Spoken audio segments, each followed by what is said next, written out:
Hello YouTube and welcome back all once again to another Rage video where tonight, ladies and gentlemen, we are doing another CureCusArts video. This one is actually slightly older and subsequently a little bit shorter than the ones we've done before. It's just under 6 minutes in length, but this one opens an entire can of problems. It's called Is War Over? A Paradox Explained. And considering how long this video might possibly get as in consequence, I think it's better for everyone if we just kind of like got started. So let's do it. So if you guys want to check out the original video for yourselves, links will all be in the description down below. Let's begin. Is war over? In 3, 2, 1, and... Violence and war. The insane brutality of ISIS continues. The Russians are invading Ukraine, and the Palestinians and Israelis continue. I actually do remember when that happened. It happened like, I think it was like mid-February, just over 7 years ago when this started to happen. And it's kind of strange that it happened and then about a year or so later, then everybody just kind of stopped talking about it. Even though those who suffered, obviously, would probably say there's still a lot more going on. And this was only 7 years ago when this happened, including the Syrian civil war was still ongoing, and ISIS was still this was just a year before the Paris terrorist attacks as well. It's fascinating. Just not even 10 years ago. I mean, 10 years ago we had the deaths of Colonel Gaddafi and Osama bin Laden. Think about that, and that was only 10 years ago as well. To slug it out. Does that make you feel gloomy? Well, don't, because if you look at the numbers, war actually seems to be going out of fashion, while the global population is at an all-time high. It seems that we live in the most peaceful period in human history. How is this possible?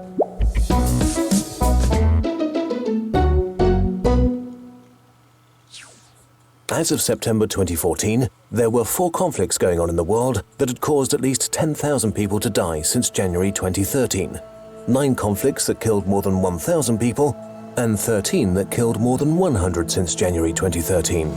Not really peaceful, but consider this. Of all the conflicts going on, none is an active war between countries. They are either civil wars or local conflicts. Although civil wars are terrible and cause huge suffering, their impact is usually way smaller than a war between nations or empires. When 2 nations engage in war, they can mobilize much bigger forces, have access to all of the state's resources and logistics, and almost to all of the population. So why have we transitioned from wars between nation-states to civil wars? A lot of it is to do with colonialism and the Cold War. When the Cold War ended, a major driver of armed conflict vanished too. But the breakup of the communist dictatorships revealed new or old tensions and brought new conflicts in the now freed states, which often resulted in civil war. Much more importantly, in 1945, nearly all of Africa, much of Asia, and parts of Latin America were under colonial rule. By 1990, all but a few islands were independent. But wait, couldn't you argue that what today's multinational corporations are doing in the Third World is just as bad as colonialism? Let's look at Congo. It was established as a colony in 1885 by the Belgian king, an area 80 times the size of Belgium. Violence committed against the indigenous Congolese and the ruthless system of economic exploitation had killed about half of the population by 1908. About 10 million Congolese were executed or starved to death. Millions were mutilated and traumatized. The economic exploitation of the Congo remained the top priority, and forced labor never really ceased completely until the end of Belgian rule in 1960, which is not really that long ago. So no, colonialism was much worse than vulture capitalism is today, and it ended just 2 generations ago. Most of the conflicts that are going on right now are in areas that 60 years ago were under foreign control. But things are getting better. Until 1989, victory for one side in a civil war was common, while nowadays victories are much rarer. At the same time, negotiated endings have jumped from 10% to almost 40%. What about the rest of the world? Why have nation-states stopped attacking each other? There are 4 major reasons. 1. Democratization. The steady development from autocracy to democracy. Democracies hardly ever fight each other. Of all the state-against-state wars fought since 1900, only a minority were fought between democracies. 2. Globalization. War is just not as effective at achieving economic goals as it used to be. Today, it's almost always cheaper to buy resources on the global market than to seize them by force. People from other nations are more valuable to us alive than dead, which overall is a pretty new concept. 3. War is so 20th century. Until World War I, warfare was seen as an inevitable part of the human experience and as a valuable tool which you could use to achieve goals when diplomacy hit a brick wall. Today we have rules that declare acts of aggression illegal and stipulate that armed force is only justified in self-defense or with the authority of the UN Security Council. These rules are still broken, but today it's harder to do so without sparking opposition and disapproval. Also, we have an international court for war crimes in The Hague, and that's a very recent innovation. 4.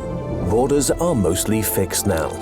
After World War II, territorial wars generally stopped when most countries pledged to accept international borders and respect other nations' autonomy. But is all of this just an anomaly, or are we on the road to lasting peace? Truth is, we don't know yet. We need a big enough sample to rule out the historical average, which is about 1 or 2 big wars per century.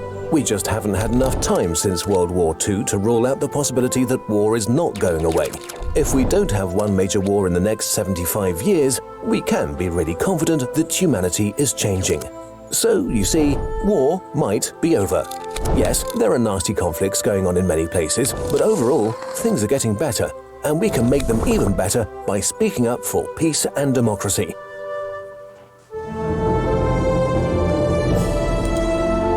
Okay, let's read through this very quickly. Okay, war sucks, but the world isn't as bad as we all thought. How come we didn't know that? Is the media to blame? Bad stuff makes for good news headlines, and it always has done. But actually, the world is becoming a better place, even if it may not feel that way. Maybe there is hope for us as a species.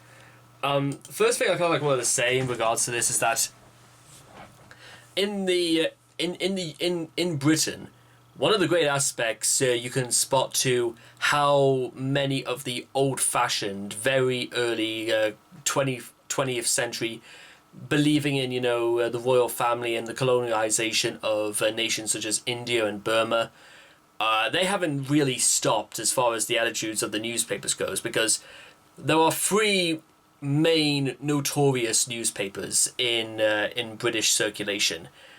They are the Daily Mail, the Daily Express, and the Sun newspaper. I'm going to talk about I know this sounds like I'm a bit of a strange point to start talking about, but I'm going to state this point first. And let's start talking about the Sun newspaper first. The Sun newspaper, for those who have never heard of it, is a tabloid newspaper. The reason why, and I think it's something to do with the way printed media is sort of circulated, especially in the form of newspapers, is that tabloid newspapers are presented by having a red border, whilst non-tabloid papers, ones that just deal with news and all the rest of it, will basically just have either black bold lettering on the tops, just sort of to propose that they are, their logos, and you can see exactly who they are. But anyway, the Sun newspaper, like tabloids, they deal with showbiz, gossip, rumours, and stuff that is generally of no real importance or relevancy or interest to anybody but except very, very simple people.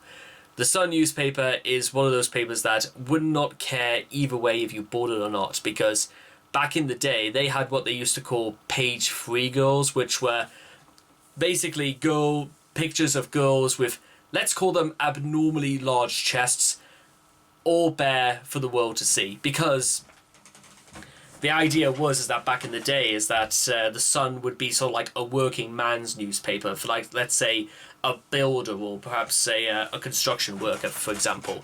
So when he's away and, you know, doing his work and all that, then the first thing he'll want to see is a nice pair of tits. That was the attitude that seemingly the Sun newspaper had towards its readers, that all you have to do is just show them a pair of boobs and all of a sudden they'll keep them randy enough and probably less likely to read stuff like the Daily Mirror or the Eye or the Guardian or the Independent newspaper or stuff like that. It's really...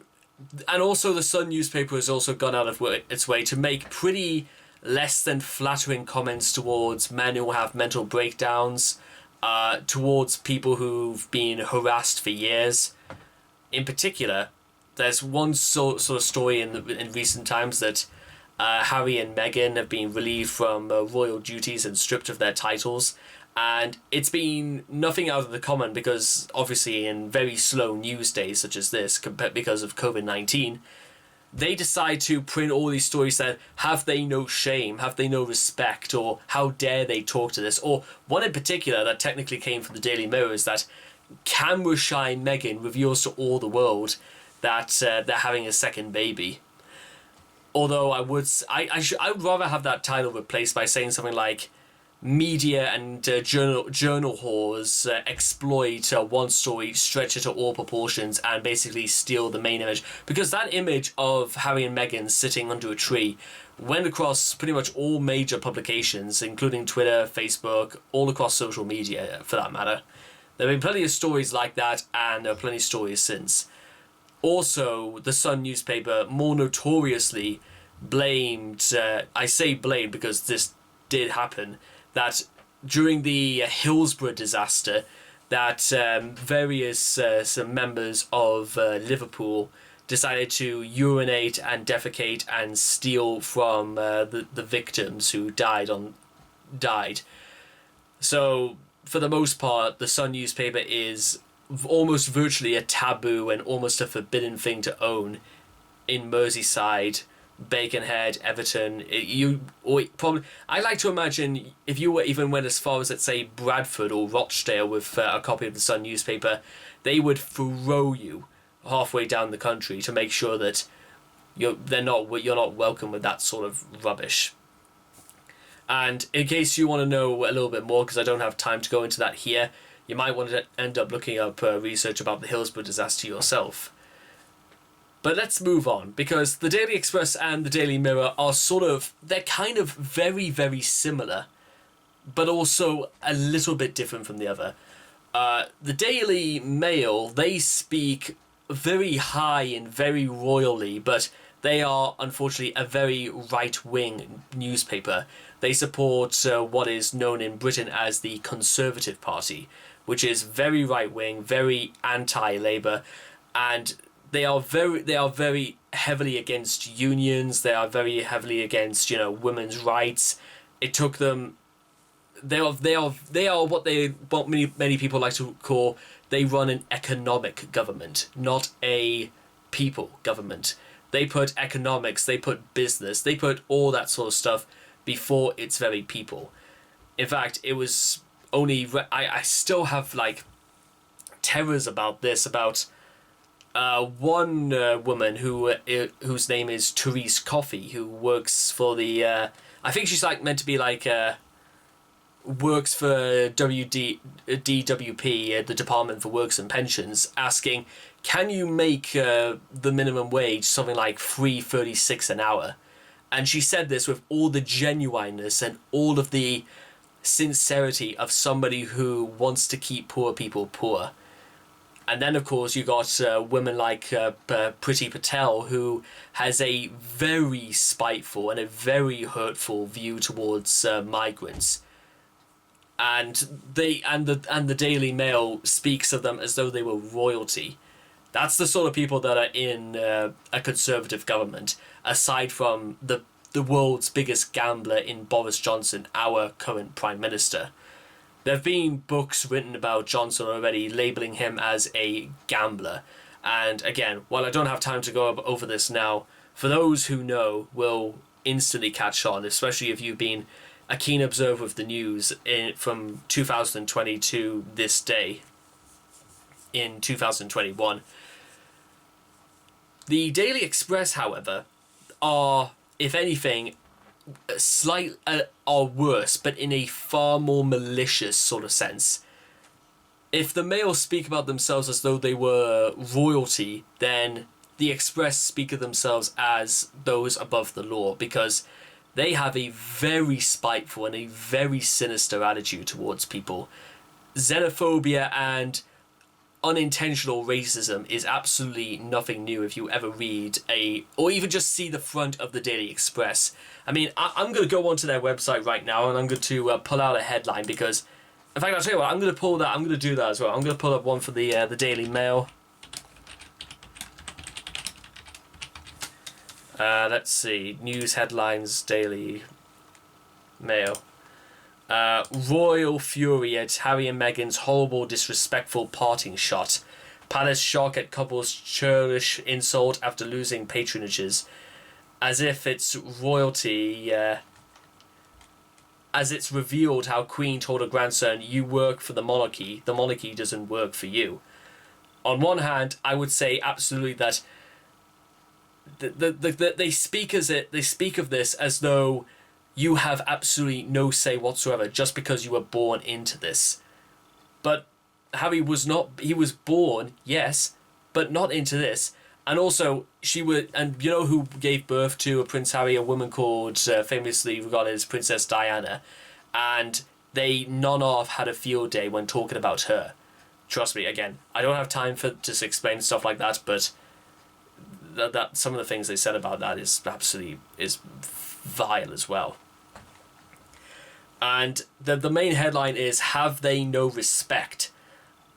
So they come across the air as just as if, Harry and Meghan, happily married, and they are free to do as they wish. And I'd say it's very brave and very adamant of them to decide to stand down from royal service, saying that we don't want to be a part of this anymore, and we're going to back out.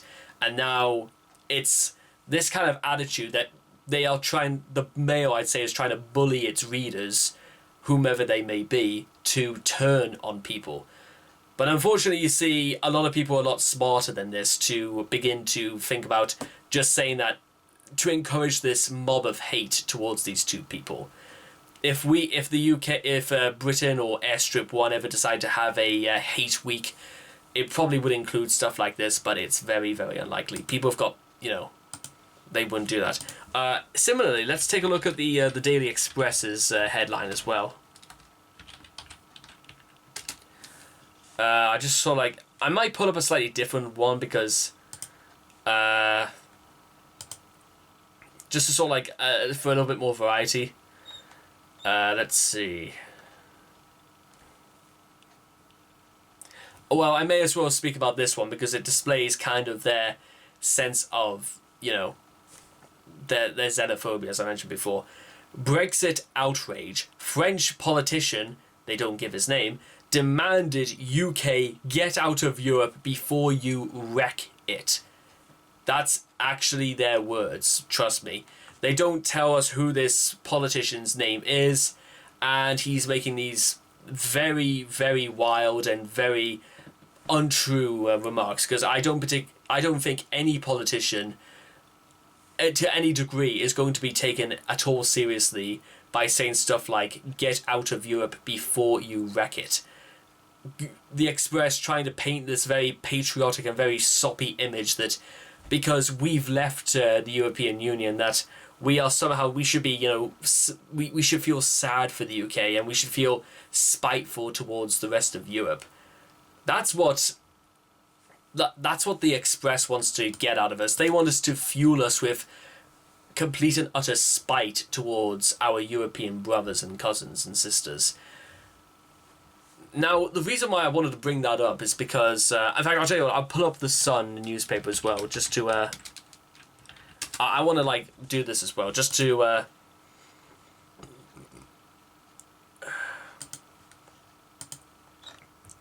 let's see,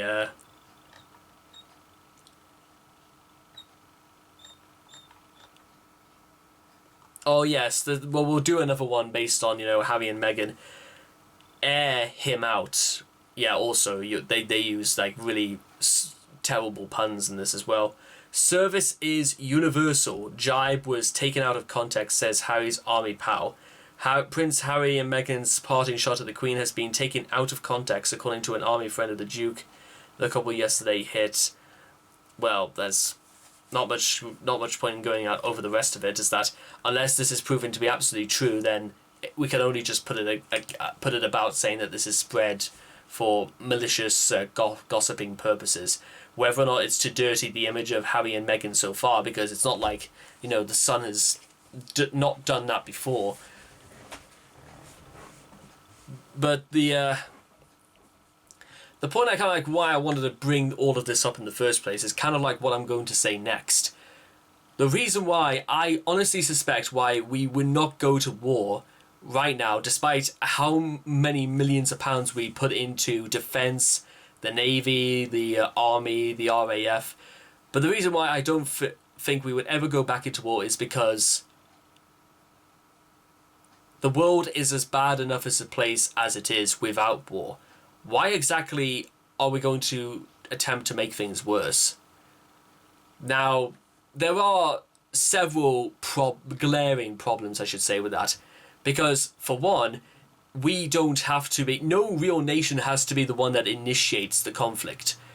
But simply because one nation has to... Or it could even be a certain group of people, compared to the assassination of Franz Ferdinand about when World War I began. At some point, someone is going to have to cause such a racket and claim they did it for the liberation of their people. Then there's going to be a very coloured attitude towards said people. If something very... For example, if the Queen was assassinated by a third world nation, then they'll be wondering, what on earth did you do that for? And there would certainly be a lot of talk about of what would be a very, very serious incident, a very serious terrorist attack. Well, even though I'm not in support of the royal family itself, it's something that a lot of people are interested in and can cause goodness knows what kinds of conflicts and troubles. But again, what exactly is this going to prove because one, it's expensive to go to war as well, because we won't just be sending over one battleship and one frigate or one submarine. But then again, if we decided to attack this other nation because of what they did to us, then other nations, neighbouring nations as well, that because they know if the British, let's say if the British marched into, let's say, Namibia, and they were going to exact revenge or conflict or whatever motivation there is going to be, because I'm pretty sure it would have to be a lot more than just the Queen being assassinated to stir up a war. But then again, other nations would probably more African nations would step into the fray and say, hey, we don't particularly like the idea of attacking of Namibia, possibly killing thousands of people for what only 2 people or 3 did to one person. They'll see that because they know if the British go into Africa, then it's going to be a massacre. But then again, to get to Namibia, because Namibia is quite south of the African continent, then at best the British would have to travel some 7,000 miles down south just to get to Namibia. But then again, it would be enough for like nations like Senegal and Zimbabwe, Botswana, Kenya, Uganda. There could be South Africa. There could be plenty of nations that would rally together to give what I can only describe as the British as a very, very insincere and very, very unfriendly welcome. And by the time that happens, then even more incidents could happen. Like the British could launch even more troops into Africa and literally swarm, because that's sort of like the point I'm trying to make is that what this is going to happen is that if, let's say, Namibia was defeated and the entire country was completely on its knees, what happens then? Do we just decide to leave, or do we decide to, you know, I don't know, what on earth would you do? Would you just sort of like try to take over it and then make sort of like a beginning of another like empire or something like that? What exactly do you do when you've sorted an international dispute on such a scale as that? But then again, I think honest to God, ladies and gentlemen, like I said earlier, is that what point is there really of international conflict? Because one, it would devastate economies, it would ruin people's lives, apart from the torture, the physical suffering, and goodness knows what other kinds of atrocities that people would suffer under. And all you have to do, remember, ladies and gentlemen, is remember exactly by reading books about history, and stuff like For Whom the Bell Tolls, Homage to Catalonia, and Frank's Diary, among thousands of others, not only to understand exactly what war entails, but who are the casualties of what, who are the losers of war, because there are no winners when it comes to war, not in the long run. Because you could definitely say that a crowded bomb in a public city would cause far more suffering than about 24 political persecutions. But then again, many people will be sitting back going, what exactly was the point of all this? What is really the point of going to war in the first place? But then again, I'm going to sort of like end this video by saying that why do people go to war in the first place? Because I feel like I'm sufficiently inadequate to present a coherent or a very simple answer, because this isn't a simple answer. It's a scale model of war to explain exactly what war is all about.